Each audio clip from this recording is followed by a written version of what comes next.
The road to 100 continues, moving away from the Power Rangers and on to Spider-Man, with Spider-Man on the original PlayStation. Let's start things off with saying this is one of the greatest Spider-Man games ever created. I remember renting it as a kid, but I never actually beat it till now.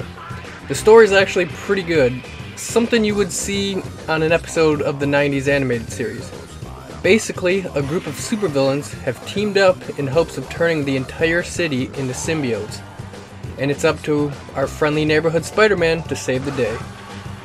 The best part of the story is that they use the technical shortcomings of the PlayStation to its advantage. Basically, there's a gas that fills the city, turning people into symbiotes, thus explaining why the city is covered in a fog that helps with the render distance. It's a pretty smart move on the developer's part, and the only other game I can think of that does something like that is Silent Hill. There's quite a few cameos from other heroes, including the Black Cat, Daredevil. Hold it, Spider-Man. I don't want to believe that you pulled off the heist today, but I've got to make sure. Daredevil! I haven't got time to explain. Just tell me your side of it. I'll know if you're lying. How am I supposed to know you're the real Daredevil? What? The Human Torch, the Punisher, and even Captain America. Not to mention a pretty large collection of villains, but now that I think about it, where was Green Goblin, or even the Hobgoblin? Or where was even Electro... Oh, okay. Well, we'll get to that one soon. The game was a lot of fun, but it did have a few problems. Being a PlayStation game, as you can guess, the camera is pretty terrible.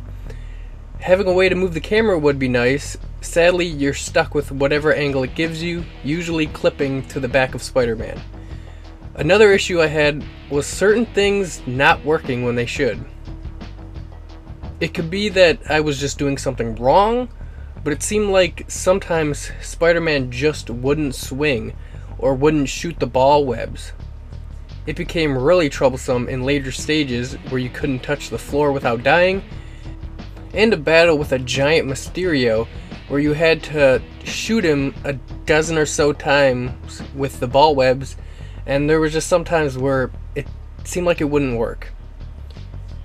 The symbiote enemies you encounter later on in the game are extremely annoying as well, and one can kill you in about 4 hits if you don't get away from it.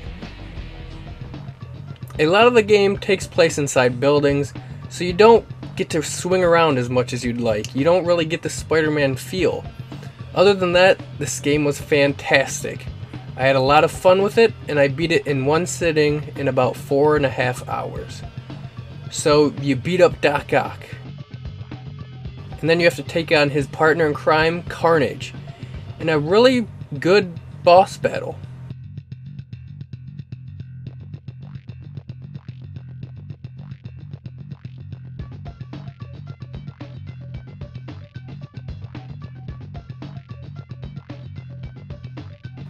And the game is oh shit, is that a Doc Ock Carnage? Doc Ock Carnage? Oh man, you run down a corridor, escape the exploding building, and you get picked up by your buds in a sweet airplane. And let me just mention, the Doc Ock Carnage merge is awesome, and he literally tears you apart if he catches you. Really cool. Can you get us Captain America's autograph? Oh, brother. Punisher. As I was saying, you get in a sweet airplane with your buds, and then you get one of the greatest endings in video game history. A sweet superhero card game party.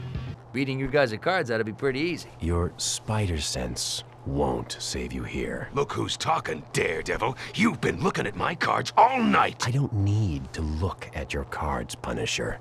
Your bluffs are so obvious. Okay. Let's keep this a nice, friendly, clean game. Who keeps inviting this guy? Hey, will you guys keep it down?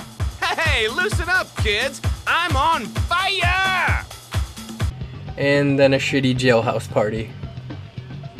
The credits roll, and game number 3 is beaten.